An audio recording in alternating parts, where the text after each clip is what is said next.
Ukraine's president says that he is ready to hold elections if Kyiv's allies can ensure the polls' security. የአሜሪካው ፕሬዝዳንት ዶናልድ ትራምፕ እስከ ፈረንጆቹ ገና ዘለንስኪ በስምምነቱ ላይ መልስ እንዲሰጡ መጠየቃቸውን ፋይናንሻል ታይምስን ጠቅሶ አርት ያስነበበ። ትራምፕ ዘለንስኪ ከአውሮፓ አጋሮቻቸው ጋር የነበራቸውን ቆይታም የደካሞች ስብሰባ ሲሉም ወርፈውታል። የዩክሬኑ ፕሬዝዳንት ቮሎዲሚር ዘለንስኪ የአሜሪካና አውሮፓ አጋሮቻቸው የደህንነት ዋስትና የሚሰጧቸው ከሆነ በጦርነት መሃል ምርጫ ለማድረግ መዘጋጀታቸውን ተናግረዋል። የሩሲያና ዩክሬን ጦርነትን ይፈታል የተባለው የትራምፕ ባለ 28 የሰላም እቅድ ይፋ ከሆነ በኋላም የዩክሬንና አውሮፓ ፖለቲካ ከባድ ፈተና ተጋርጦበታል ነው የሚባለው። ይህም ተከትሎ አጣብቂኝ ውስጥ የገቡት የዩክሬኑ ፕሬዝዳንት ቮሎዲሚር ዘለንስኪ ከጀርመን በርሊን እስከ አየርላንድ ደብሊን፣ ከፓሪስ እስከ ለንደን ብሎም እስከ ቤልጅየም ብራሰልስ ሲቀጥልም እስከ ሮም መፍትሄና ረዳት ፍለጋ ተንከራተዋል። ሆኖም እስካሁን ድረስ ምንም ነጥብ ለማስቆጠር እድለኛ ሆነው አልታዩም ሲሉ ተንታኞች ይናገራሉ። ግዛት አሳልፎ መስጠትን የማይቀበሉት ዘለንስኪ ከዶናልድ ትራምፕ ከፍተኛ ትግል ገጥሟቸዋል። ከባለፈው ዓመት ከኦቫል ኦፊስ ውዝግብ በኋላም ኪየቭና ዋሽንግተን የአንገት በላይ ወዳጆች ሆነዋል ይላሉ ፖለቲከኞች። 8 ጦርነቶችን አስቆሚያለሁ እያሉ ለሚፎክሩት ትራምፕ አሁን ዘለንስኪ ይህን እቅዳቸውን አልቀበልም ማለታቸው ሳያበሳጫቸው አልቀረም። ለዛም ይመስላል ዘለንስኪ እስከ ገና እቅዴን መቀበል አለባቸው ሲሉ ቀነ ገደብ ያስቀመጡት። ፋይናንሻል ታይምስ ከውስጥ ምንጮች ያገኘሁት ያለውን መረጃም ይፋ ሲያደርግ ለአሜሪካ አደራዳሪዎች ጊዜ ይሰጠን ሲሉ ዘለንስኪ መናገራቸውን ነው። ጊዜ ይሰጠን ያሉት ዘለንስኪ ከአውሮፓ አጋሮቻቸው ጋር ለመምከር እንደሆነም ተመላክቷል። ትራምፕ ግን እቅዳቸው ተቀባይነት እንዲኖረው የፈለጉት ባለፈው በአሜሪካ በተከበረው የምስጋና ቀን ነበር። ዘለንስኪ በለንደን ቆይታቸው በሰጡት መግለጫም የአሜሪካ ተደራዳሪዎች የሰላም ስምምነቱን እንዲቀበሉ ግፊት ማድረጋቸውን ለአጋሮቻቸውም ገልጸውላቸዋል። በግዛት ጉዳይ ምንም አይነት ስምምነት አለመድረሳቸውንም አሳውቀዋል። አክለውም ዩክሬን ያለ ደም ጠብታም አሳልፋ የምትሰጠው መሬት የለም ሲሉም ተደምጠዋል። ዘለንስኪ በተለያየ መድረክ የተለያየ መግለጫም እየሰጡ ነው የሚሏቸውም በርካቶች ናቸው። ባለፈው ዩክሬን ሰላም ትፈልጋለች፣ እቅዱንም ትቀበላለች፣ ሌላ ጊዜ ደግሞ የአውሮፓ አጋሮችን ላማክር፣ ሌላ ጊዜ እቅዱ በመሻሻል ላይ ነው፣ ዩክሬን ወይ ግዛት ትሰጣለች ወይ አስቸጋሪውን ክረምት ትመርጣለች ሲሉ ቆይተው አሁን ደግሞ በለንደን ቆይታቸው ዩክሬን ያለ ደም ጠብታም የምትለቀው መሬት የለም ማለታቸው የዘለንስኪ አስተዳደር ምጥ ላይ መውደቁን ያመላክታል የሚሉ ተንታኞች እንዲበራከቱ አድርጓል።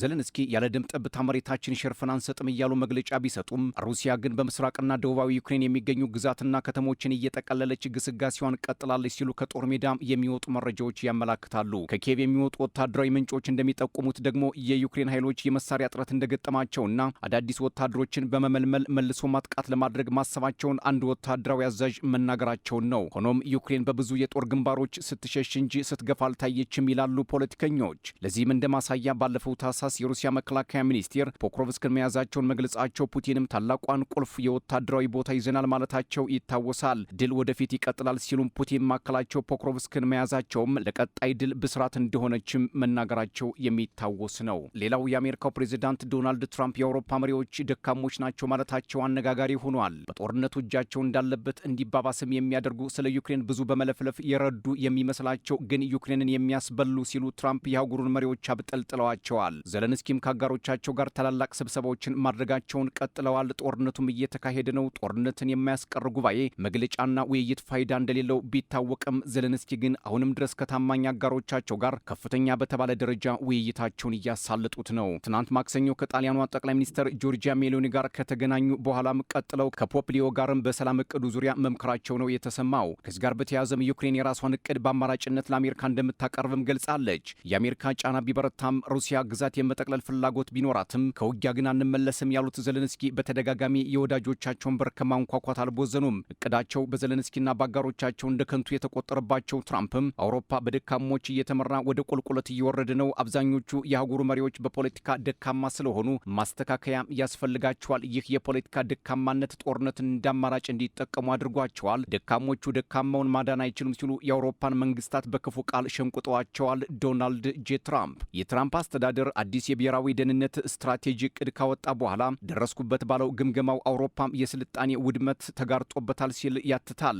አክሎም አሜሪካም የአውሮፓ ጥንካሬና አቅም ያሳስባታል ይላል። ትራምፕ ከዚህ መረጃ ተነስተው ይመስላል የሩሲያና ዩክሬን ጦርነትን መጨረስ ለአውሮፓም ጥቅም ነው የሚል ድምዳሜ ላይ ደርሷል የሚሏቸው የተበራከቱት። በትራምፕ እቅድና በሩሲያ ግስጋሴ የተወጠሩት ፕሬዝዳንት ዘለንስኪ አሜሪካና አውሮፓም የሚረዷቸው ከሆነ በጦርነት መሃልም ሆኖ ምርጫ ለማድረግ መዘጋጀታቸውን ነው ይፋ ያደረጉት። ነገር ግን ዘለንስኪ ምርጫ እንደሚያደርጉ ቢናገሩም የዩክሬን ህገ መንግስት በጦርነት መሃል ምርጫ ማድረግ ማድረግ አይቻልም ሲል ይደነግጋል። ሆኖም ዘለንስኪ የህግ አውጪ ምክር ቤቱን በፓርላማቸው ያወያያሉ ተብሎ ይጠበቃል። ቅድመ ሁኔታም አስቀምጠዋል። ተኩስ አቁም ላይ ከተደረሰና አስተማማኝ ሰላም ካለ ፓርላማው ሊመክርበት እንደሚችልም አክለዋል። ከዋይት ሀውስ የወጡ መረጃዎችን ዋቢ አድርጎ ፖለቲኮ እንደዘገበው ደግሞ ትራምፕ በሰጡት ጋዜጣዊ መግለጫ የዩክሬን ህገ መንግስት ባይፈቅድም እንኳ ምርጫ ማድረግ ጊዜው አሁን ነው ሲሉ ለመገናኛ ብዙሃን መናገራቸውን ነው። ዩክሬን ግዛቷን አሳልፋ መስጠት እንዳለባት የሚያትተው የትራምፕ እቅድ ከጅምሩ ፈተና ውስጥ መውደቁ የሚዘነጋ አይደለም። የዩክሬን በተባበሩት መንግስታት ድርጅት አምባሳደር አንድሪ ሜልኒክ ዩክሬን የምትሸጥ መሬት አይደለችም፣ ግዛታችንና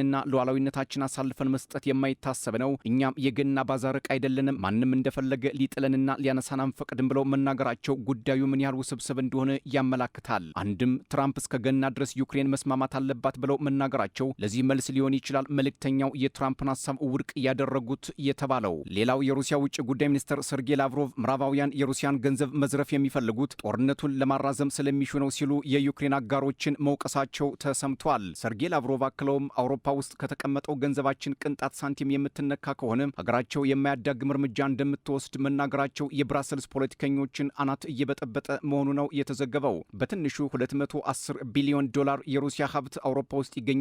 ለዛም ነው ሞስኮ ይህ ገንዘብ ከተነካ በጋራ እንጠፋፋለን የሚል መልእክት የምታስተላልፈው። አውሮፓውያን ይህን የሞስኮን ማስፈራሪያ በመፍራት ገንዘቡን ለዩክሬን መስጠት ያቆሙ ይሆን ወይንስ ገንዘቡን የጦር መሳሪያ እንድትገዛበት ይፈቅዱ ይሆን የሚለው ግን ወደፊት የሚታይ ጉዳይ ይሆናል።